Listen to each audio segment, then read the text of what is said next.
Hi everyone, today we're talking about intersections of two functions. Now this section deals with mostly your graphing calculator work, so you're going to want to go grab that right now. So pause me and go grab your graphing calculator. If you don't have a graphing calculator, you're going to bring up desmos.com and type in the functions similar to how you enter into our graphing calculator, and you can still calculate the points of intersection by moving your cursor along the points of intersection on Desmos. So no big deal if you don't have it, if you don't have your graphing calculator. So if we're trying to find the points of intersections of two functions, that is when your functions are actually equal to each other. So to find these points of intersection, you can, one option is to use a graphing calculator, Desmos, and the other way is to equate two functions algebraically, and then you're going to rearrange them to equal 0, and then you're going to actually use a polynomial root finder in your graphing calculator. So these are actually nifty tricks that if you're going to be taking your SAT or some sort of standardized test in the near future, which, I mean, we'll see about that, right? This can save you a whole lot of time on your SAT. So here's an example. We are trying to find the points of intersection of these two functions f of x and g of x. So I already listed all the steps out here for you, so I'll walk you through them. The first way I'm going to show you is to just straight up use your graphing calculator and to use your calculator feature of the intersection button.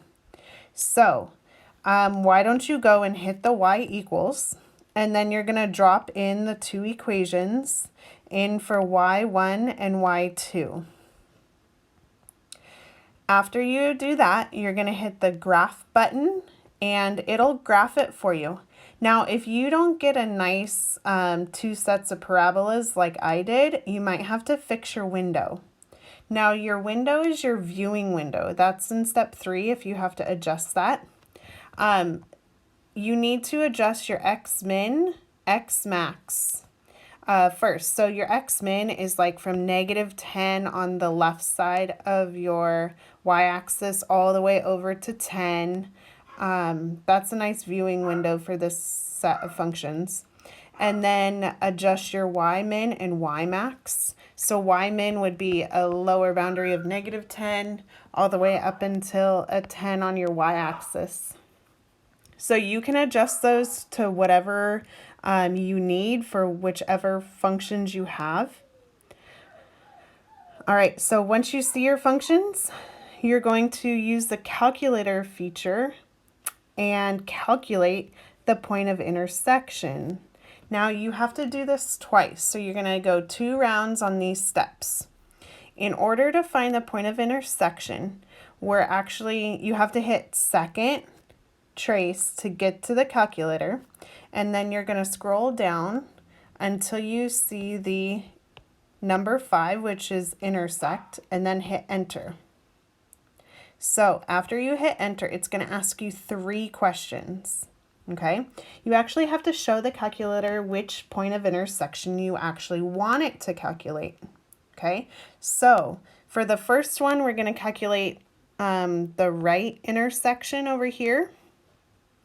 And it's going to ask you 3 questions.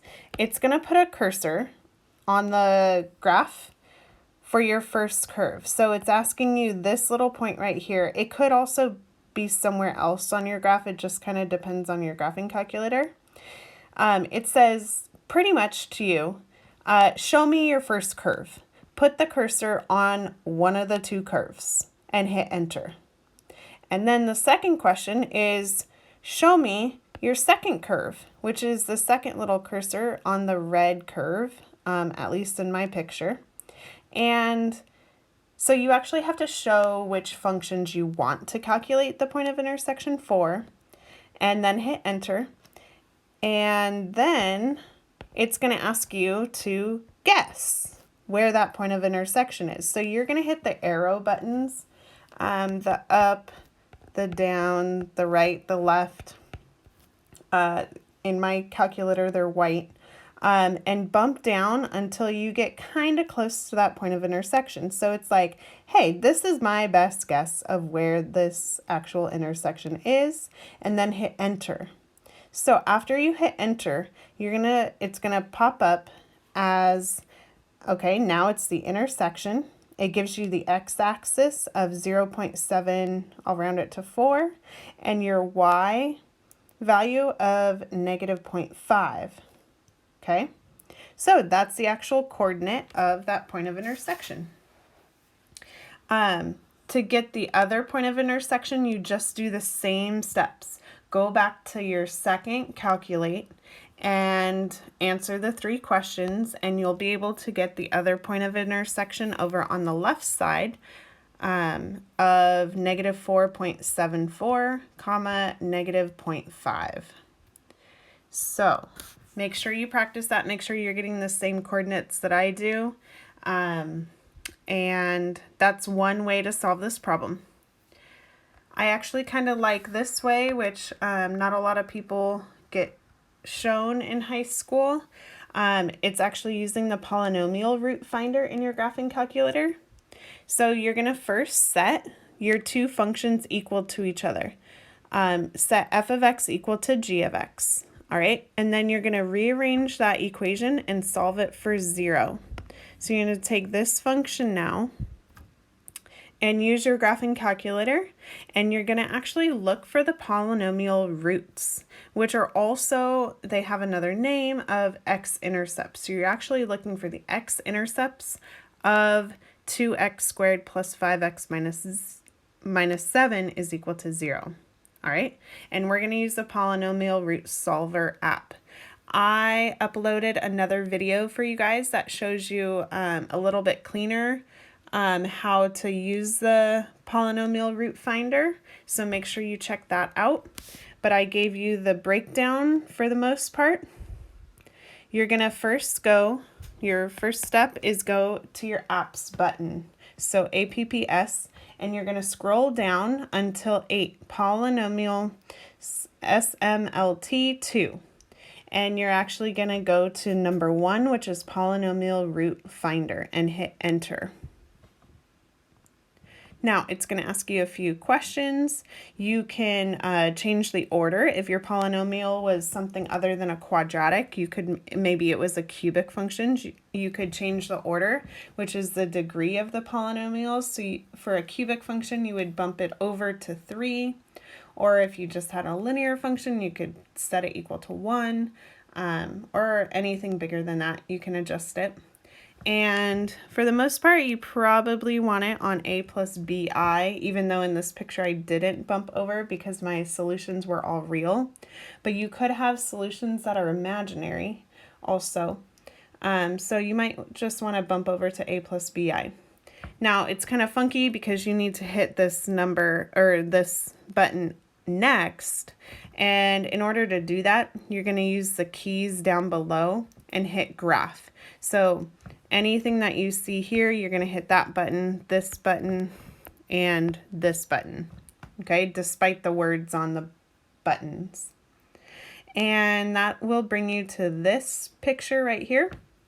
You're going to enter the coefficients of your polynomial. So I had a coefficient of 2, 5, and negative 7. If you're missing any terms, fill them in as zeros. And then you're going to hit the solve button again by hitting your graph button, and it pops up as x1. Your first x value is 1 and your second x value is negative 7/2.